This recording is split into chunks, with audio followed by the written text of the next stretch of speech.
Fellas, this one's for my regulars. Ain't nothing scientific about this video, but this is the truck that got jackknifed. Finally got around to her. So, to my regulars wondering what happened to the white truck that got jackknifed. Guys, we've been slammed. I mean, absolutely slammed. So I'll give you a quick little walk around. Just kind of wanted to show a few elements of the core of the truck.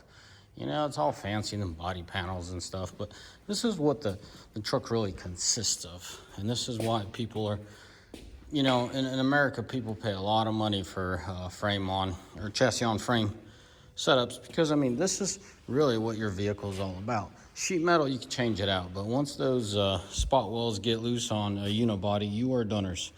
Not on one of these. You know what I mean? On one of these, what wears out? Those bushings, right? Ball joints. An extreme case cab mounts.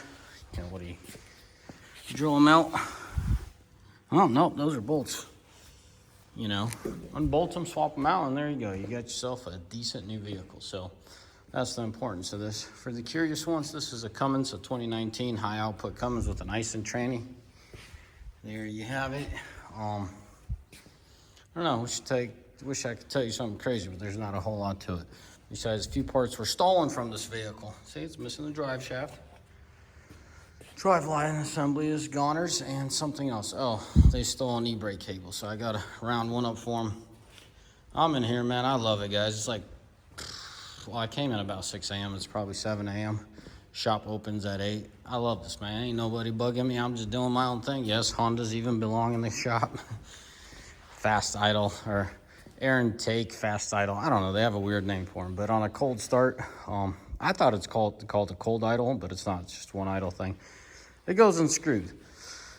Anyways, yes, Hondas belong in a shop.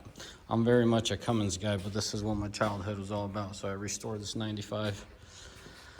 I was going to show you something else about this thing.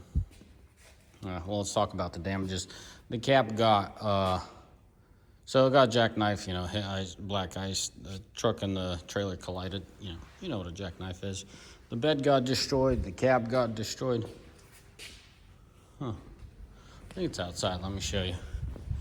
For the curious ones. As I said, there's nothing scientific about this video, but you know, if I can share it with y'all, I will. This is what the channel's all about. Somebody said this thing is antique, or this thing belongs to the museum. Probably right, but we're getting it back up and running. It was a simple fix. A couple cylinders and she will be good. All right, so this was the main part where they contacted. It's kind of hard to tell, but I mean, the video kind of shows it. She's collapsed in there. The hood, you can tell they dug them up. Look at all those parts they've rounded up for that truck. They belong to that truck. So that cab is going to get installed on that vehicle. Oh, here's the old bed. So the bed by no means is in good shape, but it wasn't like, you know what I mean? That frame shows that the damage wasn't extremely bad, just semi-bad. So this is the cab that's going to get utilized. From what I could collect, it was a gas-powered one. You could tell the transmission shifter there. Heck, it might even be a 1500. I don't know. When I searched for it, it came up. I called a few guys out of Oregon. They said they have one. I couldn't go pick it up. One of my gals picked it up, and here we are. For the curious ones, these things fit 10 to current. So all you'd have to do on the front end, I know y'all falling off your seats, be like, well, the front end's different. Guys, it's the apron, or the rails. Well, man, I can't talk this morning. Drill out these spot welds, pull out the rail, slide the other rail in, you know, vice versa. It goes both ways, and that's it. I'm not a big proponent of vinyl flooring, but being a commercial vehicle, I think that's ideal. We're going to keep this. Everything else is going to get gutted out of here. The other vehicle, or the other cab's guts are going to get put in. It's one of those cabs covered up back there. But yeah, I'm excited, guys. I'm excited to get this place under control. As you can tell, besides the white project, we have a black project, or a black pickup project. And that's it. Rest of the trucks are up and running and moving. Besides that semi, so I haven't decided what I'm gonna do with that semi. Kind of contemplating just Send it down the road. Starting to throw coolant or burn coolant quite a bit. No, it's not the EGR cooler. The shop I had it at, so they tested it and it was good. So anyways, we'll deal with that another time. But yeah, I mean, if you're a mechanical or a gearhead like I am, I'm always fascinated to check something out like this. You know, the core, the foundation of a vehicle always makes me happy. The fact that I could take this setup and throw another body on it with not a whole lot of effort besides, you know, re-welding some mounts where the body mounts, and that's it, you know. That's why I love my frame on body setups, you know. My family rig, not only is it the longevity, reliability, but it's the safety factor. Lord forbid you get involved in some. I mean, you're talking about a good old frame rail versus some sheet metal, you know what I mean? What do you think this is gonna do for you? Not a whole lot until it collides with that. So guys, be sober to the fact, you know, safety. When I was young, like everyone else, didn't think much about safety, but when your precious ones are in the vehicle, I mean, God's in control, yes, but do what you can to preserve, to prevent.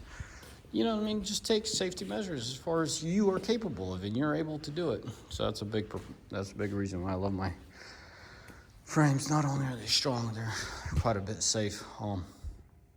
I love what they did with these 5th gens. This intercooler, I don't want to know how much it costs to replace. I still not have replaced a single one, which is really good. But the 4th gens, I think they're missing 30 to 40% of what this thing is, at minimum. You 4th gen guys know these 5th gen intercoolers are no joke. I think 4th gens are about yay big. Ah, whatever, it's not this video, but I got a few of them stacked up front, or in the back I was gonna show you, but yeah. You know, as always, may the Lord bless you. May you all mighty fine day. If there's something particular you wanna know, shoot away, let me know. What's the big thing about a swap like this? The biggest task, to make sure every single wire you've peeled off the cab gets zip tied in at least this kind of fashion. It's secured. The less the wire has room to wiggle and move, the more chances you have of survival. And what I mean by that is it not getting all beat to crap and then just disintegrates inside the loom. I mean, I've seen some funky stuff. Starting feeling that wire, and she's goners. The metal to that wire is goner. It's all disintegrated inside. So zip tie the piss out of everything if you're going to be doing projects like this. Obviously, I'm using the frame and the wiring as an example. When you get in that cab, don't just throw wiring in there. Zip tie it. You will pay a price for that if you don't. You know, guys like me that run these things for 500, 600, 100,000 miles, you better get your stuff straight from the beginning, because it's going to be painful in the end. As always, God bless you. Bye.